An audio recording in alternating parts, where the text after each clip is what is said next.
All right, ready to dive into some history? Always. Awesome. Today we're tackling British colonization of America.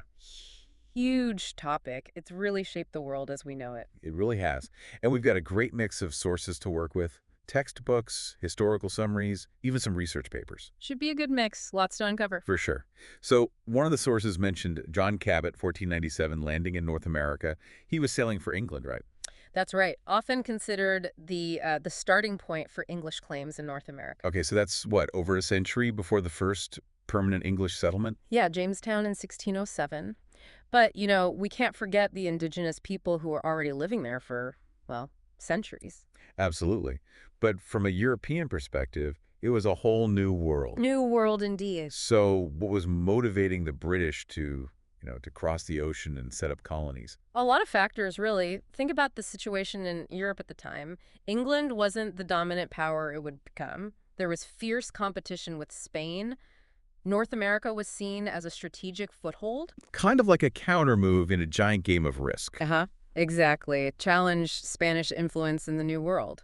But it wasn't just about military strategy. Right, the sources also mentioned trade routes. Wasn't there something about a Northwest Passage? Oh, yeah, that elusive Northwest Passage to the east. Merchants dreamed of a faster way to reach those lucrative Asian markets. Spice trades, silks, all that. Exactly. And of course, we can't forget the religious freedom aspect. Pilgrim Fathers, 1620, seeking a place to practice their Puritan beliefs. Now, while the Pilgrims are often romanticized as these, brave pioneers in search of religious freedom, their story is a bit more complex. They weren't exactly tolerant themselves. Their strict religious views shaped their interactions with, well, with everyone, really. Other colonists, and of course the Native Americans. Precisely. And that leads to another crucial point. The relationship between colonists and the indigenous population was, well, it was incredibly complex. Devastating, actually. Yeah, one of the sources mentioned a 90% mortality rate among Native Americans in the early 1600s. Tragic. And really highlights the unintended consequences of European arrival. Diseases like smallpox, which indigenous populations had no immunity to, just ripped through communities. Setting the stage for a really complicated and often very difficult relationship between colonists and Native Americans. Absolutely. And as more British settlers arrived, we start to see different types of colonies emerge. Right, the sources highlighted a distinction between settlement colonies in the north and plantation colonies in the south. Big difference. In the north, you had families establishing small farms, villages, focus on agriculture, trade, and even some early industries. So like community and cooperation. Yeah, driven by, shared religious beliefs in many cases. Okay, but the south was a different story. Totally. Plantations dominated large-scale agriculture, producing commodities like tobacco and rice. And that system was, of course, built on the labor of enslaved Africans. Sadly, yes, forcibly brought to the Americas, leading to, well, a horrific chapter in history, the transatlantic slave trade. I was reading about the conditions aboard those slave ships. Truly appalling. People treated like cargo. It's really hard to grasp the human cost. And we can't forget that this wasn't just some isolated event. It was a massive system that fueled European economies for centuries. It's unsettling how deeply woven the slave trade was into global commerce. Absolutely. The triangular trade is a prime example. Goods from Europe traded for enslaved Africans, then transported to the Americas to produce more commodities. Sugar, tobacco, cotton, you name it all, to be shipped back to Europe. A triangle of exploitation. And the impact of that trade continues to this day, economically, socially. No doubt. The legacy of slavery and its lasting impact on race relations and inequality, we're still grappling with that today. It's a powerful reminder that as we explore these historical events, we need to acknowledge their long-lasting consequences. Agreed. But as we delve deeper into this period, we'll also see how, even within this system of exploitation, seeds of change were being sown. Colonists began to question the very nature of British rule. You're talking about the influence of the Enlightenment, those radical ideas about individual liberty and challenging authority. Exactly. Thinkers like John Locke, hugely influential. Ideas about natural rights, the right to rebel against tyranny.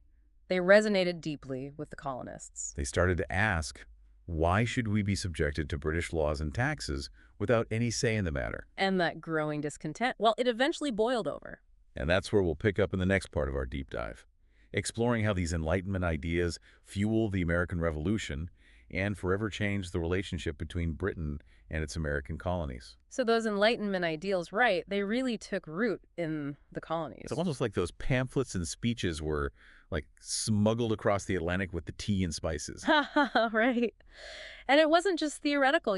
One of the research papers we looked at highlighted how John Locke's writings were like everywhere in the colonies. Oh, People yeah. were reading them like, instruction manuals for rebellion. That's wild. No wonder the British felt a little threatened. It's like a whole generation was being schooled in questioning authority. Exactly. And as tensions rose, things like the Boston Tea Party became super symbolic. It wasn't just about the tea.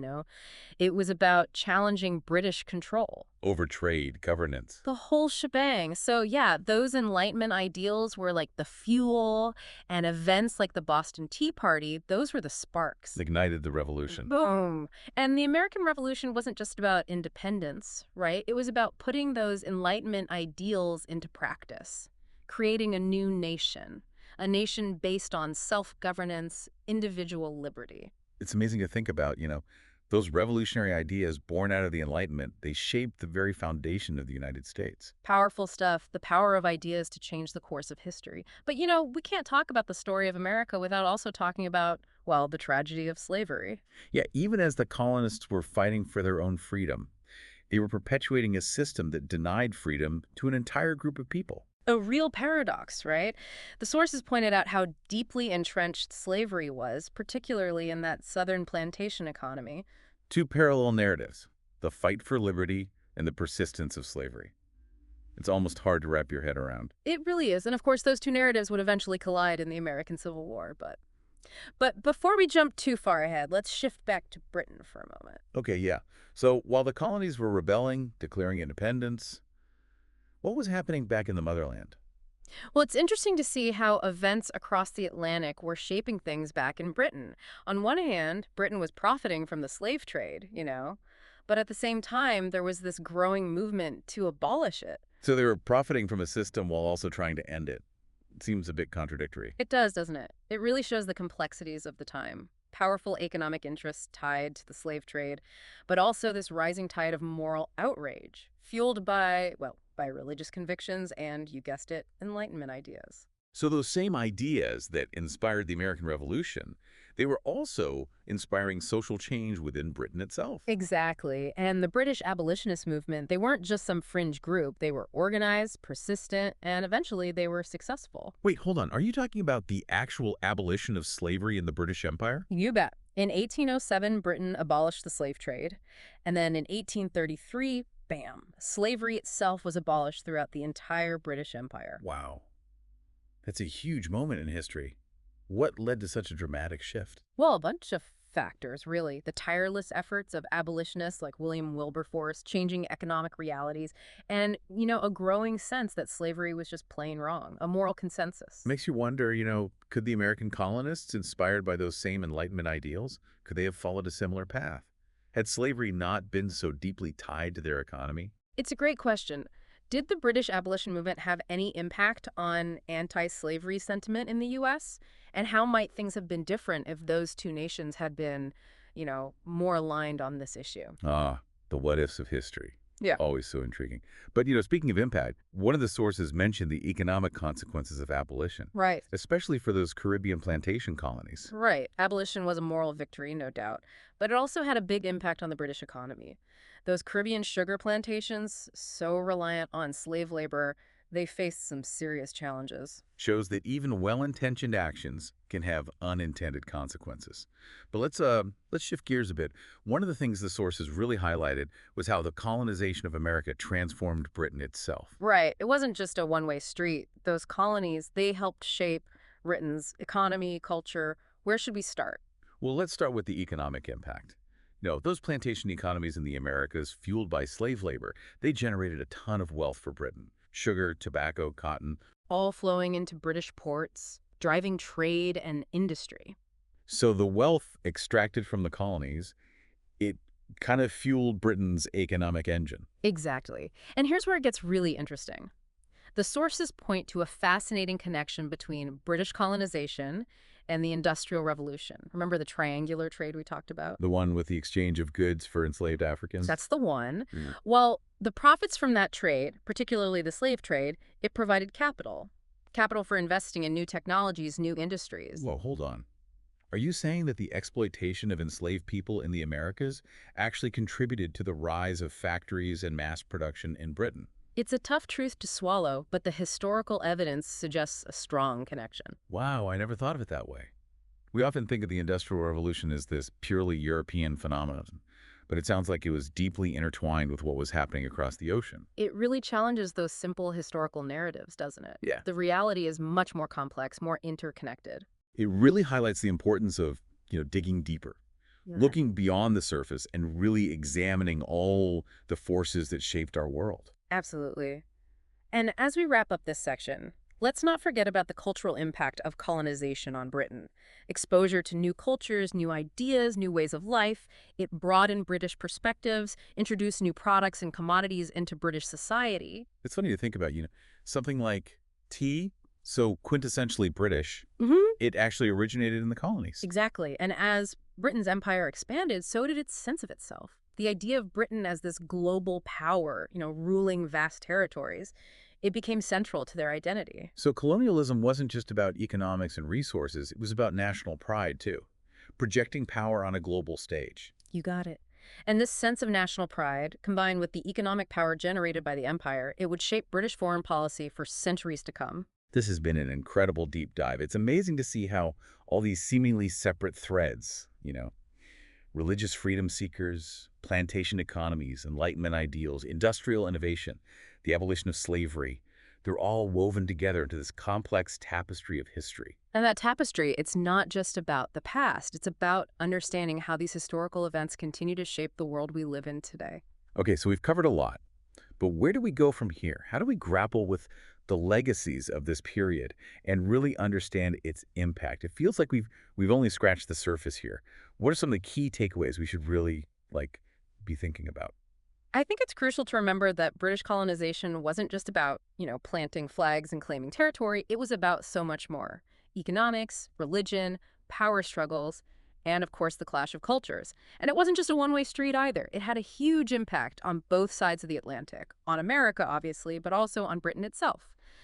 It set the stage for so much. Revolutions, global trade networks, even the Industrial Revolution. And we talked about the terrible human cost, especially with the transatlantic slave trade. I mean, it's a stark reminder that progress often comes at a price, and that those costs are often borne by the most vulnerable. Absolutely. And I think it's also important to acknowledge that the voices and experiences of indigenous populations and enslaved Africans are often, marginalized or completely overlooked in those traditional historical accounts.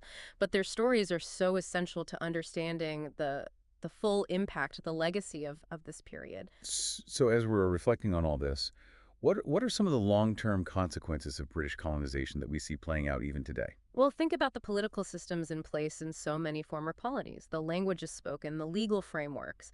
They often have roots in British rule. Hmm. Or consider the economic inequalities that stem from centuries of colonial exploitation. And let's not forget the ongoing debates about, cultural appropriation and the efforts of indigenous communities to reclaim their identities. It's like those ripples in the pond, right? Yeah. You mentioned that earlier. The initial splash might have been centuries ago, but those ripples are still spreading. They're still shaping our world today. Exactly. And that brings me to a final thought I want to leave you with.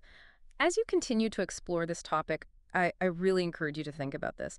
How would the world be different if British colonization had never happened? Wow.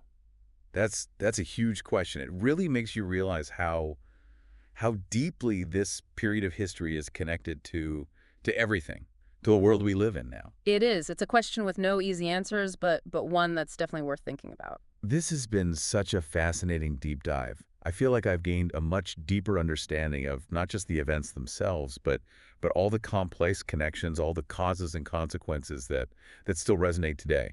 That's what's so great about history, right? It's not just about memorizing dates and facts. It's about understanding the forces that shaped our world and how those forces continue to influence us today. Well said. And if you're as fascinated by this topic as we are, be sure to check out the sources we used for this deep dive. You can find links to all of them in the show notes. And please, we'd love to hear your thoughts. Leave a comment and let us know what stood out to you or what questions you still have. Let's keep the conversation going. Yes, keep it going. And as always, don't forget to like, subscribe, and share this with anyone who might enjoy a good deep dive into history. Thanks for joining us. Welcome back, everyone. Today, we're going to be diving into something I think is really interesting, pretty complex, actually. Yeah. It's the relationship between the British Empire and India. Yeah, I mean, it's one of those topics that, kind of has it all. We're talking trade, we're talking politics, culture clashes, revolutions. Exactly. And we've got a ton of different sources to help us unpack all of this. Everything from like straightforward historical overviews to, some educational material, even some cool visual stuff that I think will bring it to life. Yeah, visuals always help, right? You can read all the books in the world, but sometimes a painting or a photograph can really, drive a point home. For sure. All right, so let's get into it. First things first, why should our listeners care about this topic? What makes this deep dive worth their time? Well, I think on a basic level, it's a story about power, about how one nation came to exert so much influence over another, over literally centuries. Right, and it's not just about some events in the past, locked away in history books.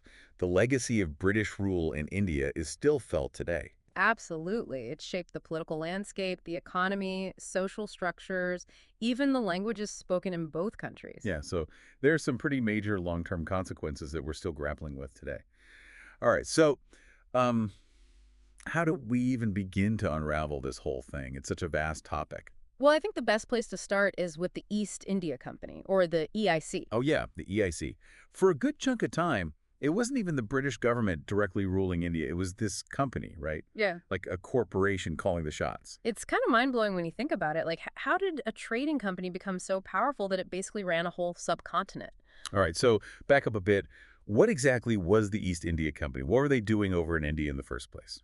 So picture it's the 1600s, the age of exploration is in full swing. European nations are scrambling to establish trade routes to Asia. Right, got to get those spices. Exactly. So the East India Company, which was chartered by the English crown, sets up shop in India, initially focusing on trade. And what were they trading? Well, initially it was all about things like spices, textile, stuff that was in high demand back in Europe. Later on, though, tea became a huge part of their business. Ah, tea. That makes sense. But it wasn't all peaceful trading, right? Didn't things get a bit, messy? Oh, yeah, definitely messy. The EIC didn't just want to trade, they wanted to control. They started raising their own armies, making deals with local rulers, even getting involved in local conflicts. So it was a gradual shift then, from traders to, many rulers. Yeah, it's really fascinating to see how they exploited the existing power dynamics in India to their advantage. The Mughal Empire, which was the dominant power at the time, was starting to weaken. The EIC saw an opportunity and pounced. So they were playing the long game, huh? Biding their time, waiting for the right moment to grab more power. Exactly. They played different rulers against each other, formed alliances, backed those who were willing to grant them concessions. It was a pretty shrewd strategy. I can only imagine the tensions this must have created. Weren't there any Indian rulers who pushed back against the EIC's growing influence? Absolutely. One of our sources focuses on Tipu Sultan, who ruled the kingdom of Mysore in southern India during the late 1700s. He was known as the Tiger of Mysore, a fierce opponent of British expansion. Oh yeah, I've heard of him. He was like a military innovator, right? Yeah. Tried to modernize his army to counter the British. Exactly. He adopted European military tactics, even sought alliances with other European powers like the French to try and push back against the British. There's this really cool story about a letter that Napoleon Bonaparte sent to Tipu Sultan in 1798. Oh, Napoleon. That's wild. What did the letter say? Well, basically, Napoleon was proposing an alliance against their common enemy, the British. It shows how India was already a major player in global politics. Wow, so even back then it was all about strategic alliances and global power plays. I guess some things never change. Yeah, the world was just as interconnected back then, maybe even more so in some ways. Control of India was crucial for maintaining power and influence in Asia and beyond. So what happened to Tipu Sultan? Did he succeed in kicking the British out? Sadly, no. He was defeated and killed in battle in 1799. but his resistance serves as a really powerful symbol of defiance against British imperialism. Yeah, it's important to remember that there were people who fought back, who refused to just accept British rule lying down. And their stories are just as crucial to understanding this complex history as the stories of those who were in power. Speaking of power, there's one event that really solidified the EIC's grip on India: the Treaty of Allahabad in 1765. Okay, Treaty of Allahabad. What happened there? Why was it so significant? Well, this treaty basically marked the beginning of formal British rule in India. After a big win in the Battle of Buxar, the EIC managed to force the Mughal emperor to sign this treaty. And what did the treaty say? Essentially, it gave the EIC a ton of power. They got the right to collect taxes in huge swaths of territory, govern those areas, and even maintain their own army. Wow, that's a lot of power for a trading company. So it's like they were basically running their own little empire within India. Yeah, pretty much. And they did this through a system called indirect rule. They weren't directly administering every little thing, but they were pulling the strings from behind the scenes. So they were controlling things, but making it look like the existing Indian rulers were still in charge. You got it. It was a clever way to maintain control with minimal British manpower on the ground. It sounds like a recipe for resentment, though, right? I mean, how long can you keep people under your thumb before they push back? Yeah, and pushback they did. That simmering resentment eventually erupted in the form of the Sepoy Mutiny of 1857. Ah, the Sepoy Mutiny. It's one of those events that really captures the imagination. I mean, you've got simmering unrest, cultural clashes, a violent uprising, all the elements of a great historical drama. Exactly. It was a pivotal moment that had a lasting impact on the relationship between Britain and India. So tell me what led to the Sepoy Mutiny. Why did it happen when it did? Well, it was a confluence of factors. The EIC was becoming more and more controlling, their policies were causing economic hardship for many Indians, and there was a growing sense that they were disrespecting local customs and traditions. Right, so you had all this tension building up, just waiting for a spark to ignite it. And that spurt came in the form of the infamous greased cartridges. The cartridges. Yeah. What were those all about? So the British introduced these new rifles that used paper cartridges. The Sepoys, who were Indian soldiers serving in the British Army, had to bite off the end of the cartridge to load their rifles. Okay, and what's the problem with that? Well, rumors started spreading that these cartridges were greased with animal fat, specifically cow and pig fat. Oh, no. That's not going to go over well with a largely Hindu and Muslim population. You got it. It was a huge deal because cows are sacred to Hindus and pigs are considered unclean in Islam. So biting into those cartridges was seen as a direct violation of their religious beliefs. So this seemingly minor issue, layered on top of all the existing grievances, just blew things wide open. Exactly. The Sepoys saw it as a deliberate attempt to defile their faith, and it sparked a wave of mutinies across northern India. Wow, a single spark setting off a wildfire. I can imagine the chaos and violence that ensued. It was a brutal conflict on both sides. The British ultimately crushed the rebellion, but it came at a heavy cost. Thousands were killed, and the relationship between Britain and India was forever changed. It seems like a turning point, a moment where things could never really go back to the way they were before. Absolutely. The Sepoy Mutiny forced the British to rethink their whole approach to ruling India. It exposed the fragility of their control and paved the way for a new era: the British Raj. The British Raj, that's when the British government took direct control of India, right? Exactly. The East India Company was dissolved, and Queen Victoria was proclaimed Empress of India in 1877. Wow, so the Sepoy Mutiny really marked the end of one era and the beginning of another. It's incredible to think about how this one event had such far-reaching consequences. And those consequences continued to play out for decades to come, but that's a story for another time. You got it. We'll have to pick up this thread in our next deep dive. For now, we've covered a lot of ground. Let's take a quick break to, let our listeners digest all this information. We'll be right back. All right, so we left off with the Sepoy Mutiny, this huge turning point in the relationship between Britain and India.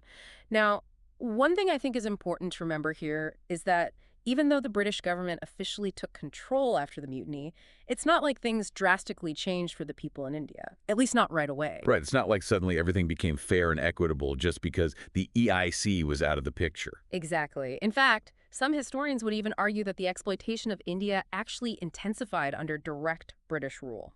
That's interesting. So even with the change in leadership, the economic motives, the drive to extract wealth from India remained pretty much the same. Yeah, I mean, if you look at it from a purely economic perspective, India was this incredibly valuable asset for the British Empire. Like, this was prime time for the Industrial Revolution, and Britain needed raw materials to feed its factories. Right. And India had a ton of those raw materials, Okay. cotton, tea, indigo, all sorts of stuff that was in high demand back in Britain. Yep, exactly. India became this giant supplier of raw materials, which fueled British industries and helped them maintain their global dominance. So basically, India played a key role in making Britain this industrial powerhouse. Exactly. But it wasn't just about the raw materials. India also became a captive market for British-made goods. Think about it. They were producing all this stuff in their factories, and they needed somewhere to sell it. Right, so they kind of created their own guaranteed customer base in India. Yeah, and to make sure their goods had a competitive edge, they often implemented policies that actively suppressed Indian industries. Like, take textiles, for example. India had this long, rich history of textile production, but the British imposed heavy tariffs on Indian-made cloth, which made it nearly impossible for them to compete with the cheaper British imports. That's pretty ruthless, isn't it? Basically crushing a local industry to protect your own. Yeah, it's a classic example of mercantilism, which was the dominant economic theory at the time. The whole idea was to maximize the wealth and power of the mother country, even if it meant exploiting its colonies. It's fascinating how these economic decisions made in London had such a huge impact on the lives of millions of people in India. Absolutely, and it's important to remember that these weren't just abstract policies. They had real, tangible consequences for people's livelihoods. The decline of the Indian textile industry, for instance, led to widespread unemployment and poverty. It's easy to get caught up in the big picture of history, but it's crucial to remember the human cost of these policies.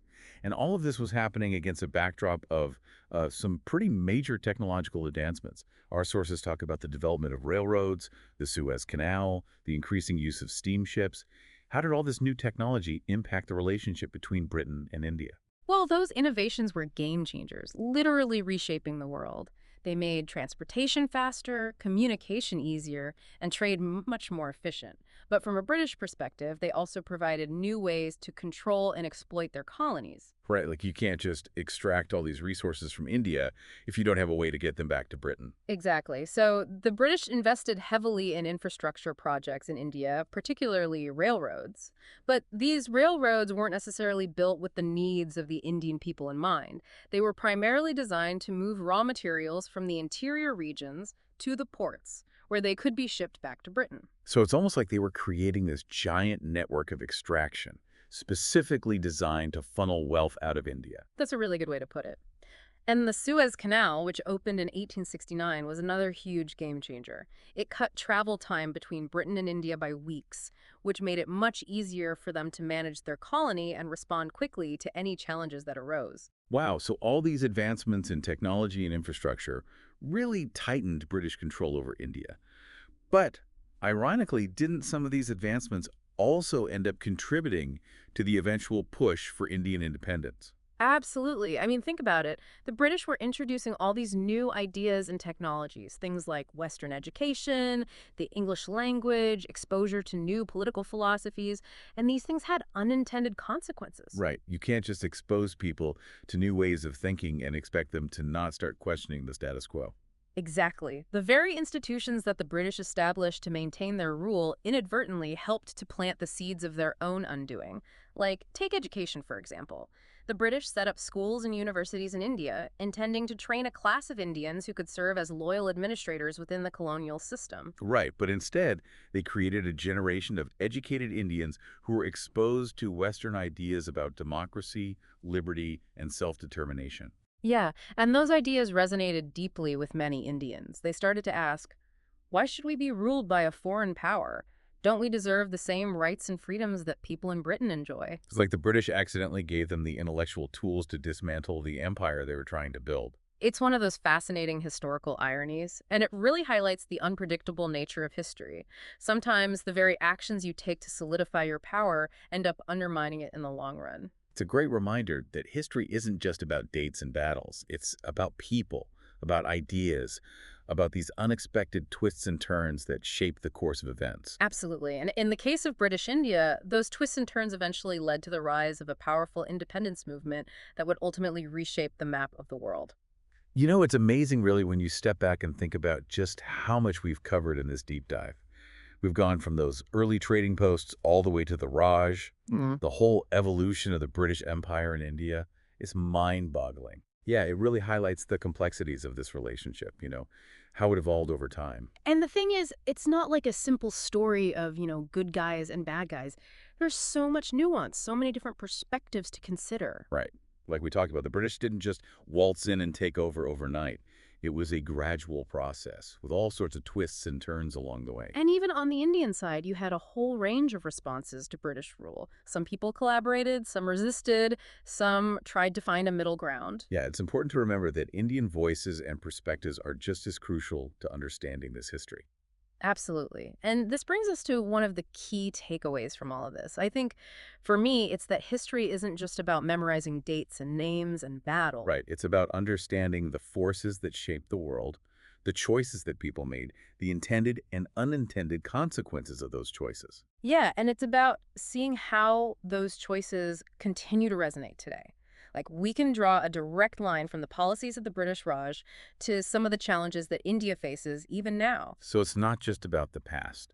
It's about understanding the present and even shaping the future. And that's where you, our listeners, come in. We've given you a starting point, but now it's up to you to keep digging, to explore these topics further, to form your own conclusions. Yeah, that's really the whole point of this deep dive, isn't it? To equip our listeners with the knowledge and the tools to become their own historians. Because history isn't just some dusty old subject that's locked away in textbooks. It's a living, breathing thing that's constantly being debated, reinterpreted, reevaluated. And it's a conversation that we all need to be a part of. All right, so we've covered a lot of ground today. We've explored the rise and fall of the East India Company, the Sepoy Mutiny, the British Raj, the impact of economic policies, technological advancements, the seeds of Indian nationalism. It's been quite a journey. It has. And as we wrap things up, I think it's worth leaving our listeners with a final thought, something to chew on as they continue their own exploration of this fascinating topic. We talked a lot about the economic relationship between Britain and India, about how India was seen as this jewel in the crown of the British Empire. It begs a question. Do you think, ultimately, the legacy of British rule hindered or helped India's development in the 20th century? It's a great question, and one with no easy answers. There are definitely arguments to be made on both sides. I hope this deep dive has given you some food for thought and inspired you to learn more. And as always, we'd love to hear your thoughts. Yeah, jump into the comments section and let us know what you think. What resonated with you? What questions do you still have? Let's keep this conversation going. Absolutely. Don't forget to like, subscribe, and all that good stuff. Until next time, keep exploring. Welcome back, everyone, to the deep dive. This time, we're diving headfirst into England's Industrial Revolution. But not just any old overview. We're zeroing in on how those colonies across the pond, well, they weren't just sipping tea and minding their own business, right? They played a huge part in this whole economic shakeup.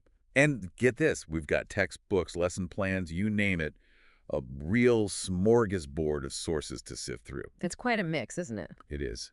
But don't worry, folks, we'll cut through the clutter. Absolutely. We'll highlight the most eye-catching bits. The juicy details, the insights that'll make you go, aha. You'll leave this deep dive with a crystal clear understanding of this world-changing period. Trust me. Okay, so before we get to all those steam engines and factories, England's already got this sprawling empire. What was the scene like in their American colonies before the Industrial Revolution really kicked off? Well, you gotta remember, the American colonies weren't exactly a one-size-fits-all situation. Up north, you had settlements mainly focused on farming, some trade, even a bit of industry starting to bubble up. But head down south, and it's a whole different ballgame. Okay. Plantations, massive ones, just churning out cash crops like there's no tomorrow. Tobacco, cotton, you name it. Yes.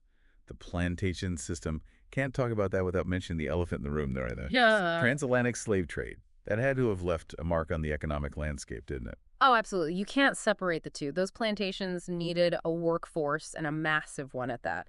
That's where that horrific triangular trade comes in. And the Royal African Company, they were granted a charter in the elite 1600s.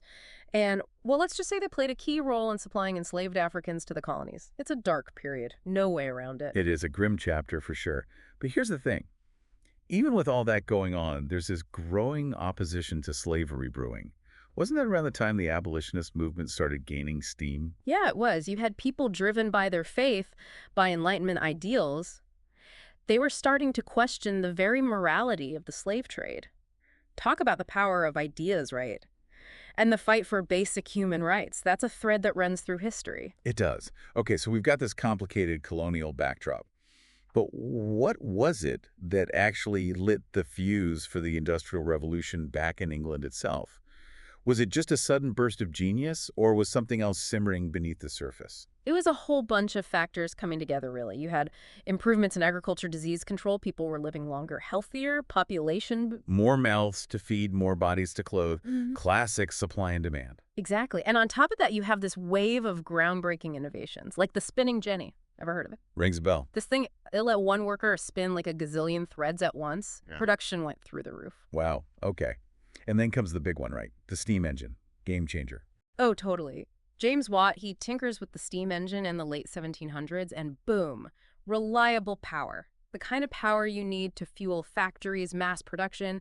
It's a whole new world. Okay, so we've got the people, the demand, the technology. But where do the colonies fit into all of this? They weren't just sitting pretty on the sidelines, were they? No way. Those savvy entrepreneurs, they saw those profits rolling in from their colonial ventures and thought, hey, let's plow that right back into these new industries popping up back home. Smart move. Right. And that influx of cash is like rocket fuel for factories, infrastructure, the whole shebang. Industrialization goes into overdrive. So the colonies were basically bankrolling England's industrial engine. In a sense, yeah. But it wasn't just about the money. Think raw materials. Cotton especially. It was flowing in from the Caribbean, the U.S., India, all feeding those hungry textile mills back in England. Hold on. India. So they weren't just a source of raw materials, but also a massive market for those finished goods. You got it. England's churning out products like crazy, and India, with its huge population, well, they became a prime market for all those textiles. It's a complicated relationship, though, you know. Colonizer colony. A lot of power dynamics at play. Yeah, there's a whole other side to this story, you know. It wasn't just about economics. Real people were caught up in this whirlwind. Right. It's easy to get lost in the big picture. Yeah. But what about the everyday folks? How did this industrialization actually impact their lives, both in England and in the colonies? Well, in England, as those factories were popping up everywhere, you see this new social class emerging. The factory worker. Yep.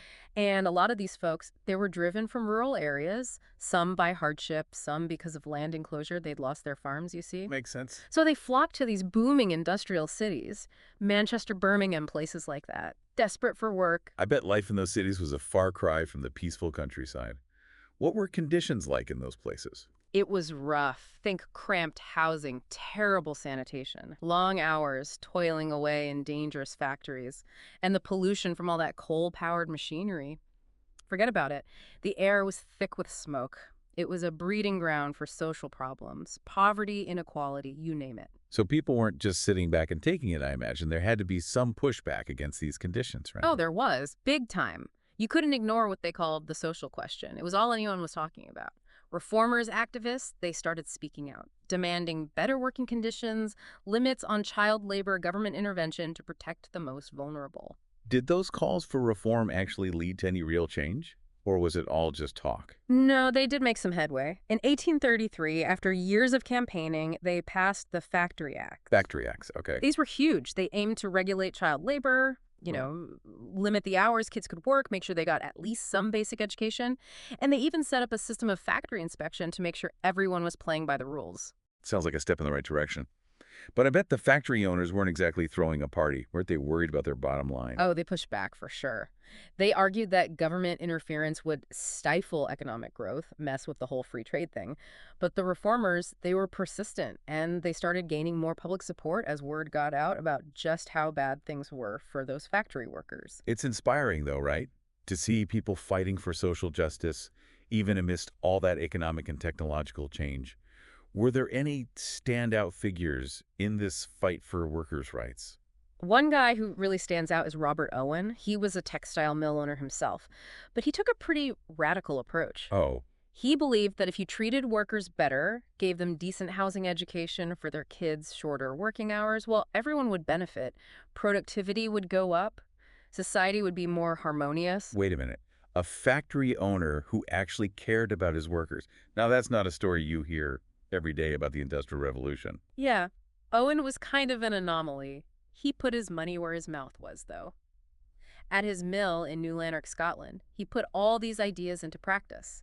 And you know what? It worked. People were paying attention. He inspired other reformers. He showed that treating people with dignity and respect wasn't some pipe dream. It could actually go hand in hand with industrial success. It's a good reminder that even when things are changing like crazy, there are always people pushing for a fairer, more just world. Mm. But while we've been focusing on the social side of things, didn't England also experience massive economic growth during this period? I mean, they became like the envy of the world, right? Oh, yeah. The Industrial Revolution catapulted England to a whole new level. They were producing goods on a scale never seen before, and the whole world wanted what they were selling.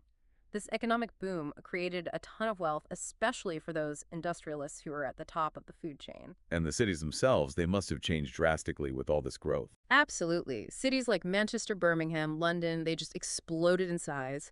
New factories, railroads, canals, all connecting raw materials, factories, and markets across the country. And London, well, it cemented its place as a global financial powerhouse. Banks, insurance companies, investors, they all wanted a piece of the action. It sounds like one giant whirlwind of change and innovation. Was there any particular event or moment that really captured England's newfound industrial power? Well, the Great Exhibition of 1851, have you heard of it? Vaguely. They held it in London in this incredible building called the Crystal Palace. It was like a giant World's Fair, a showcase for all of England's industrial achievements. You had all these technological marvels, manufactured goods from across the British Empire, all on display. People came from all over the world to see it. It was a defining moment. England was officially the workshop of the world. I can only imagine the spectacle. Yeah. But every empire eventually faces challenges, right? And the Industrial Revolution brought some new players onto the world stage. Could England really maintain its dominance with all these new competitors breathing down their necks? Ah, that's the million-dollar question, isn't it? And it opens up a whole new chapter in this story. Well, as we moved into the late 1800s, things started to shift. England had some serious competition on its hands. Oh, who were the contenders? The US, Germany, they were coming up fast, adopting new technologies, building their own industrial empires. They wanted a piece of that global market. So it's like the new kids on the block challenging the old guard. How did England react to that? They did what empires tend to do, I guess, doubled down. Double down on what? Their empire. They went looking for new markets, new sources of raw materials, expanded their reach even further into Africa, Asia, you name it. By 1900, they controlled a quarter of the world's population. A quarter? That's mind-boggling. But running an empire that massive must have taken its toll, both on England and the people they were colonizing. Oh, absolutely. You need a huge military, a whole bureaucracy to manage that. And ethically speaking, well, there are a lot of questions there, right? Imposing their rule, their economic systems on all these different cultures and societies is a complicated legacy. It is. So as we wrap up this deep dive into England's Industrial Revolution, what's the big takeaway here? What should our listeners be thinking about? Well, I think the main thing is that the Industrial Revolution wasn't just about shiny new machines and making tons of money. It's about global connections, how industrialization, colonialism, the lives of everyday people, all these things are intertwined. You can't look at one without the others. It's a reminder that history isn't always neat and tidy, right? It's messy, complicated, full of contradictions. You've given us a lot to think about. Especially that question of, did the Industrial Revolution really benefit England more than its colonies? Or did it create this web of interdependence where everyone's fate was kind of tied together? That's the question, isn't it? It's tempting to just focus on the progress, the innovation, but we can't forget the downsides. Exploitation, inequality, the impact on the environment, that's all part of the story too. For sure. Well, on that note, we've come to the end of our deep dive into England's Industrial Revolution. Hope you enjoyed the journey, folks, and learned a thing or two along the way. And as always, keep exploring, keep questioning, and keep learning. Don't forget to like, subscribe, and leave us a comment. Catch you next time.